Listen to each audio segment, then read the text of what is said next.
여러분, 부전자전이라고 들어보셨잖아요. 무슨 뜻이에요? 그 부모의 그 자식인 거죠. 우리가 종종 하는 말 중에 피는 못 속인다. 그 피가 어디로 가겠냐. 다 똑같은 말인 거예요. 그러니까 콩 심은 데 콩이 나고 팥 심은 데 팥이 나야 맞는 거죠. 그러니까 이게 논리적으로 맞으려면 이 아버지 히스기야의 정직하고 온전한 삶이 누구에게 그대로 이어져야 돼요? 아들 므낫세에게 이어져야만 옳다 하는 거죠. 근데 실제로는 그 반대더라는 거예요. 분명히 히스기야는 하나님 보시기에 정직한 왕이었어요. 온전한 삶을 살았던 사람인 거죠. 그런데 도대체 왜 그의 아들 므낫세는 그러지 못했느냐? 그 힌트가 어제 본문에 있었잖아요. 그의 인생 말년에 히스기야가 교만하게 돼서 분명히 하나님의 축복이었거든요. 하나님의 은혜여서 이 수많은 보물고가 가득 차게 되었고, 또 이 군기고가 든든하게 되었고, 심지어 15년이라고 하는 이 어마어마한 좋은 이 특별한 은혜의 시간들을 더불어 살게 되었는데, 근데 이걸 마치 자기가 이룬 것처럼 자랑을 하더라는 거죠. 심지어 심판의 메시지를 받고서도 회개합니까? 회개하지 않죠. 그냥 내 시대에 이루어지지 않은 것 때문에 아니란 태도를 보이게 되는데, 바로 그 모습, 이런 히스기야의 모습이 어린 므낫세의 눈에 부정적인 영향을 미치지 않았을까 하는 생각을 하게 되는 거예요. 이게 이제 오늘부터 남유다의 15대 왕인 므낫세를 함께 다루게 될 텐데, 오늘 본문은 므낫세와 관련돼서 두 가지를 우리가 좀 기억했으면 좋겠어요. 첫 번째가 뭐냐면 악. 이 죄는요, 끈질기게 살아남으려는 그런 어떤 특징이 있다는 거죠. 여러분, 악이 얼마나 무서운지 잘 아시잖아요. 정말 끈질기죠. 나는 분명히 제거한 것 같은데, 분명히 없어진 것 같은데, 틈만 보이면 어느새 다시 살아나고, 심지어 그 영향력을 퍼뜨리려고 안간힘을 쓰는 게 악이고 죄거든요. 우리는요, 결국 이 악을 경계하고 깨어 주의하지 않으면 언제든지 침범을 당할 수 있는 연약한 존재인 거예요. 우리 여러분, 선왕이었던 히스기야를 잘 생각해 보세요. 그가 얼마나 대단한 개혁자였는지, 그가 얼마나 대단한 개혁을 했는지 생각해 보면, 우리가 앞서 다뤘던 18장에 보면 왕위에 오르자마자 그는 이 강력한 종교개혁을 단행하게 되죠. 나라 곳곳에 숨겨져 있던 산당들을 제거했고, 주상들을 깨트리고, 심지어 아세라 목상을 찍어 없애버리죠.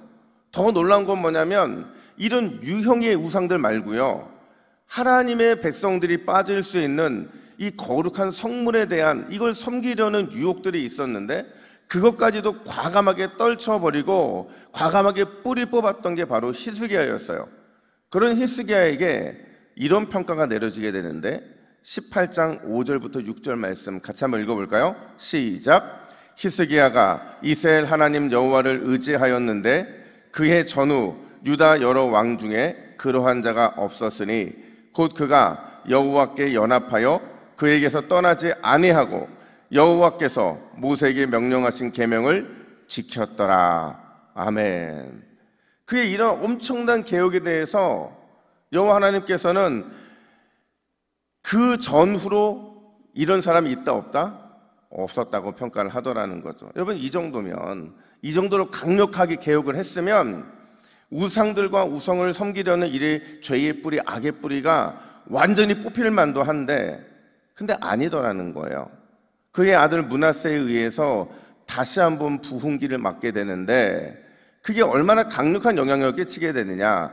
3절 중반절 보니까 이스라엘의 왕 누구의 행위를 따라갔대요? 여러분, 이 말이 북이스라엘이 존재하면 가능한 말이에요. 근데 지금 북이스라엘이 멸망했습니까? 안 했습니까? 멸망했죠. 그럼에도 불구하고 역사 속에서 이 죄는 계속 이어져 내려오는 거죠. 사라진 북이스라엘 아합의 우상 숭배가 다시 소환될 정도가 되기에 이르렀다는 거예요. 심지어 9절에 보니까 그 정도가 여러 민족보다 더 심했다. 하나님 믿는 백성들이잖아요. 근데 그 정도가 이방 민족보다 더 강했다고 말을 하는 겁니다. 그래서 오늘 본문 전체를 므낫세 시대의 악과 죄의 양상을 설명하는 데 집중하게 됐는데, 그래서 뭘 말해주느냐? 자 보느냐? 악이 얼마나 끈질기고 그 영향력이 얼마나 대단한지 너희들은 잊으면 안 된다. 악은 언제든지 다시 살아날 것이고 그 영향력은 맹렬히 타오르는 무서운 불과 같은 것이 될 것이다. 바로 이걸 말하고 있는 거죠. 여러분, 그런 의미에서 이 새벽에 우리가 진짜 구하고 기도해야 될 제목이 뭐냐면 우리가 끝까지 깨어있는 거예요. 믿으십니까? 끝까지 깨어있기를 구하는 거죠. 그리고 마지막까지 죄와 싸워서 우리가 승리하는 것을 구하면 나머지는 누가 책임져 주시는 거예요? 하나님이 책임져 주시고, 우리는 죄와 싸워 이기는 것만, 거기에만 우리의 마음에 몰두해야 되는 거죠. 그래서 예수님이 제자들에게 기도를 가르쳐 주시면서 뭐라고 말씀하셨느냐? 마태복음 6장 13절도 같이 한번 읽습니다. 시작. 우리를 시험에 들게 하지 마옵시고 다만 어디에서 구하옵소서? 악에서 구하옵소서. 여러분, 주님이 가르쳐 주신 대로 오늘 이 새벽에 악에서 구해달라고 기도하심으로 끈질긴 악과 싸워 승리하시기를 예수님의 이름으로 축복합니다. 두 번째로, 여러분, 결국에는 모든 타락의 출발이 뭐냐? 바로 예배의 타락에서 이어지게 된다는 거죠. 그러니까 예배의 타락이 있으면 반드시 삶의 타락은 그냥 이어질 수밖에 없는 거예요. 우리는 예배의 홍수를 살아가고 있죠. 우리는 TV를 켜면 어디를 가든 뭘 하든지 예배할 수 있는 그런 상황들이 우리에겐 주어지죠. 그러다 보니까 예배를 우리는 너무도 가볍게 여기는 경향이 있는데, 근데 여러분, 우리 믿는 자에게 예배는 모든 일의 시작이고 출발인 줄 믿으시기를 축복합니다. 예배의 성공자가 되면 모든 삶에 온전함을 누리게 되는 거예요. 하지만 예배에 실패하게 되면 마치 와이셔츠 단추가 잘못 끼워져서 옷 전체가 이상해지는 것처럼 우리의 삶이 엉뚱한 곳을 향해 갈 수밖에 없다는 거예요. 오늘 본문을 잘 보세요. 여러분, 므낫세의 타락이 과연 어디서부터 비롯되었는가, 그리고 무엇을 중심으로 타락이 진행되었는가? 5절 말씀은 이렇게 말합니다. 우리 5절을 같이 읽습니다. 시작. 또 여호와의 성전 두 마당에 하늘의 1월 성신을 위하여 제단들을 쌓고. 여러분, 한번 생각해 보세요. 지금 우리 예배드리는 이 공간에 이 불상이 있어. 이게 가능한 일입니까? 우리가 예배하는 이 공간에 다른 이방신의 형상이 있다고 하는 걸 우리는 이해할 수 없잖아요.